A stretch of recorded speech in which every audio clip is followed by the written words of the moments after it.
नमोधाय जय भीम। मैं आपका दोस्त प्राजागरो आज फिर एक बार धम्मपद की नई कहानी को लेकर आपके समक्ष हाजिर हूँ। कथा कुंभघोषक की। अप्रमादी का यश बढ़ेगा ही, लेकिन इस कहानी की शुरुआत करूँ इससे पहले आप इस चैनल को लाइक कीजिए, सब्सक्राइब कीजिए और शेयर करना ना भूलिए। गाथा।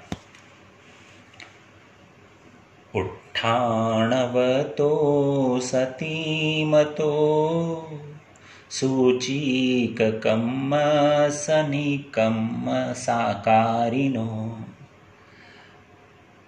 संयतसधम्मजीवनो अपमत्तसयसोभिवंडति।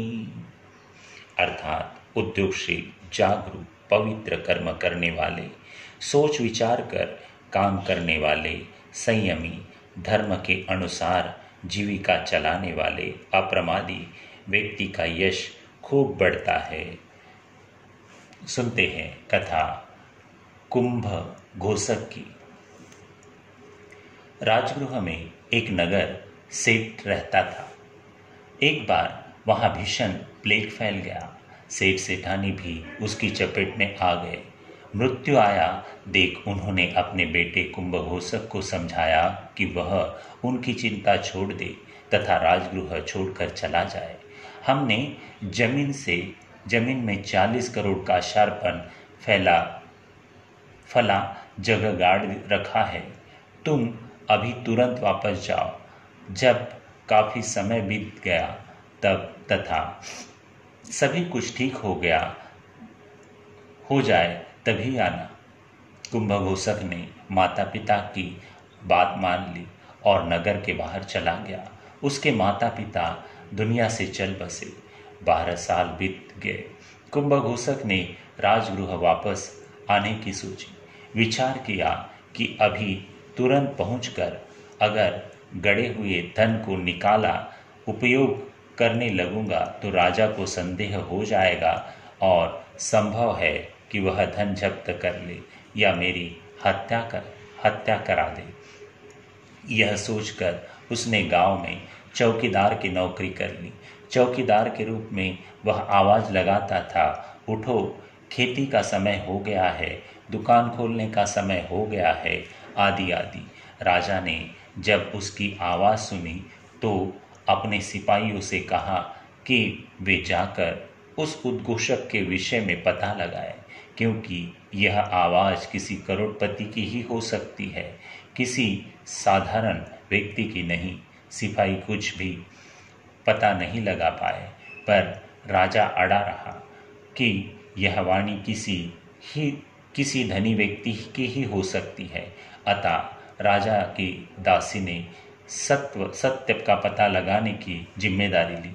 वह कुंभघोषक के यहाँ गई और एक रात रुकने के लिए आग्रह किया और कहा कि अगले दिन वह चली जाएगी, पर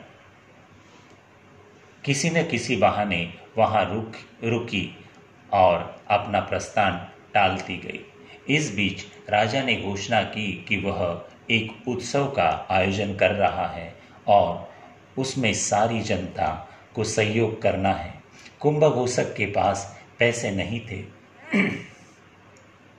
अतः उसने खजाने में से कुछ का शार्पन निकाले और अपना सहयोग दे दिया। दासी ने सब कुछ देखा। बात राजा तक पहुंची। राजा ने उसे गिरफ्तार कर बुलवा लिया और सच्चाई पूछी। कुंभघोषक ने पूरी सच्चाई बता दी। राजा बहुत खुश हुआ तथा अपनी बेटी का ब्याह कुंभघोषक के साथ कर दिया। कुछ दिनों बाद शास्ता राजगृह पधारे। राजा बिंबिसार कुंभघोषक को लेकर उनके पास पहुंचा। उसने कुंभघोषक के विषय में बताया तो शास्ता ने कहा, अपनी उन्नति चाहने वाले ध्यानशील व्यक्ति का जो पवित्र कर्म करता है तथा बड़े बुजुर्गों की बात मानकर काम करता है, ऐसे जितेंद्रिय, धार्मिक और उत्साही व्यक्ति का यश बढ़ता ही है। ऐसे उद्योगी, सचेत, शुभ कर्म शुभ कर्म तथा सोच समझकर काम करने वाला व्यक्ति संयमी होकर धर्म के अनुसार ही जीविका चलाता है।